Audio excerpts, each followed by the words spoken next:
What's going on, everybody? So in today's video I'm going to be reviewing my bike. First I'm just going to walk around and tell you a little bit about it, some things I have on it. Then I'm going to hop on the bike and we're going to do a little moto vlogging and I'm going to review it. First off, before I even move around, just the color scheme on this bike is like my favorite. I saw this bike first on YouTube from Jared Campese and I instantly just was like, that is what I want. I put on some frame sliders. I dropped the bike one time. They're like $35 frame sliders. They actually worked pretty well. As you can see, there's some light scuffing under there if you can see it, and then just a little bit on the side. It's the only time I've dropped it. It was literally moving 0 miles an hour. Dropped it literally right there. So I also put this little M4 shorty on there. Bought it used, sanded it down and repainted it, removed the baffle, and there she is. Okay, so I just want to show you two safety features real quick. First one is you go to start the bike. It doesn't fire up unless you have the clutch pulled in. That's just so you don't start it in gear and it takes off or whatever. Alright, second one is you go to pop it in first gear and it shuts off. So if you have your kickstand down, it's not going to allow you to go. And that's nice, so if you're going down the road, go into a turn, you wreck because your kickstand, you know, that's just a disaster. Those are two nice safety features. We're going to go ahead and ride the bike now and do the review. So stick around. Welcome to the review portion of the video, guys. So, did you know, if you are on any Suzuki motorcycle, it is made in Aichi, Japan. Oh shit, what up, motorcycle man? So when I was like in the market for a sport bike, I wanted a Gixxer, and a big question I had with this bike, why would I buy a newer Gixxer? And I bought this bike at in 2019, so this was newer to me at the time, and it still is. It's it's not that old. But why would you want something like this and not a K6, K7? Well, let me tell you about that. So long story short is, the K6, K7 has everything this bike has except for the modes, and the modes don't really matter. I honestly did not buy this bike for the modes. But why I did buy this bike instead of that bike is because this bike has far less issues than that bike. That bike has electrical issues. That was a nice bike. The newer Gixxers have far less issues. Back then they had the rectifier issues, possibly fry your ECU, and then all the moving parts as well. So I was just like, you know what, man, I'm taking a huge chance. I'm just gonna spend a little bit more money and get something like this. So there's one problem I've heard people talking about with this bike, and I've experienced it myself. Kind of just wanted to talk about it real quick. And that is, when you go to put it in first gear, when the bike is hot, sometimes it won't want to go in first gear. And that's not even a problem, guys. I've owned multiple bikes, dirt bikes, quads, all that shit. Have you ever been on a bike where sometimes you're on a hill, you can't pop it in gear, or a car or whatever? You know, that's not really an issue. There's nothing wrong with the transmission. It shifts perfectly fine. Now, I will say, what you don't want to do is, when you're going like this speed right here, like 25 miles an hour or whatever speed, do not put the bike in neutral and then go pop it in gear. The transmission just doesn't like that. You can try it for yourself and see, but it gives you a nice little clunk. The transmission works fine on this bike. I've just seen some people talking about it. I wanted to cover it. Trust me, guys, that's completely normal. So this bike is really, really a good bike. There's not really many problems with it. They've been the same from 2011 to now. That's almost 10 years. So back then, the older Gixxers, as I was mentioning, they had issues. And when they got to this Gixxer, they figured out everything. And I kind of think that once they figured it out, they're like, okay, we're not changing it. And I don't blame them, man. This bike is a good-ass bike, especially if you're going to ride it every day. Super reliable, easy to work on, fun to ride.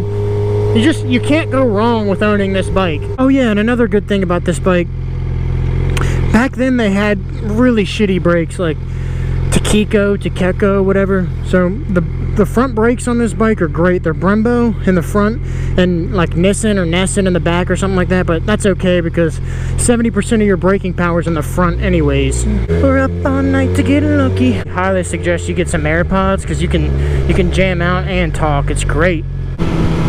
But honestly, from me owning this bike for like a year and a half, the best part about this bike, in my opinion, is the sound. Like, the sound is amazing, man. It turns so many heads. I don't know, it just really makes it fun to ride.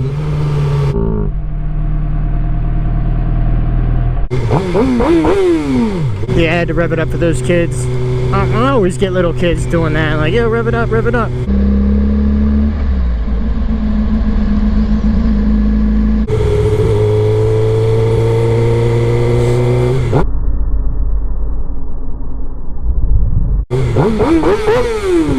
Alright guys, I hit 386 subscribers, I think it is, man, and I am hyped up about that. Thank you so much, man. I'll check my subscriber count, and every time I see 1 or 2 go up, man, it just keeps me motivated to keep going, man. If I keep growing, why am I gonna stop? Alright, so if you look down over here to your left, you just have you got your signals, push in to cancel. You got your horn over here down far down to the left. You got your hazards up here, and then you got a little pass button right here. I use the pass button if I'm at like an intersection. I'm trying to like flash somebody, be like, hey man, you can go ahead. So I'll use it for like that. Right back here where my pointer finger is the mode button.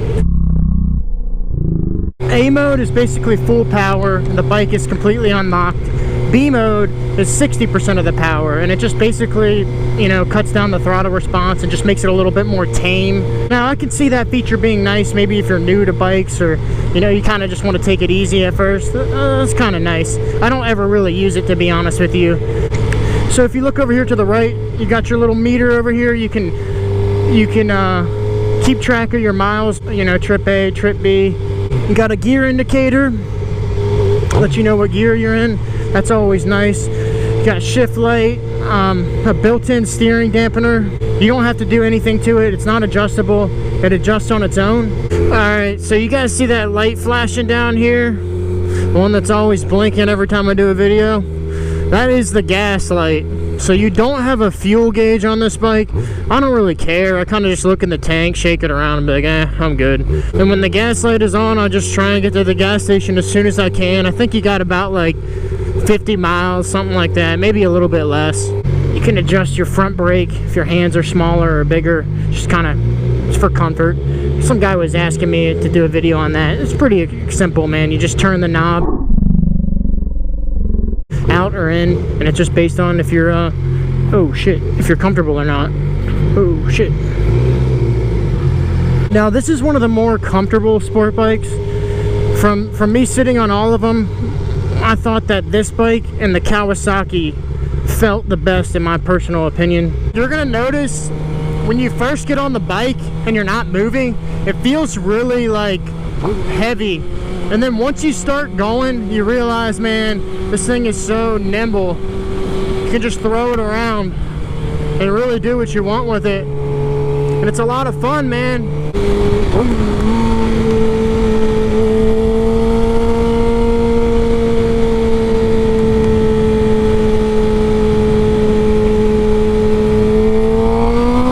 I really like how your legs hug the tank. It just feels really natural. You know, you are a little bent over a little bit because it's a sport bike, but you're more upright than, like, for example, like the R6. It's not as aggressive, so I kind of like that. Just because I ride this bike like every day, you know, and I'm just looking to be comfortable and ride. But I like sport bikes. Sometimes when I do get off of the bike after a little while, the inside part of my legs kind of go numb a little bit. My friend, he has a BMW 1000RR, 2011. He sold it, had one, but he rode this bike home for me because at the time I didn't have my license, and he had an 06 Gixxer back in the day. And right when he got off of this bike, literally, I shit you not, right when he got off this bike, he's like, man, I miss my Gixxer, man. And he was just saying, the thing is just so comfortable, man. It's just put together so nicely. Because he has this BMW, man. He was telling me the seat's hard as a fucking rock. You know, you're really hunched over. It's like you're more scared of the bike than you can enjoy the bike. That's kind of what I got from him. One thing I would complain about the most is if you're going to ride this thing at night, the low beams on this bike are like you can't even use them. They're really bad. Highly recommend getting HIDs or LEDs if you're going to ride at night, or if you're just get them regardless. I mean, it's worth it.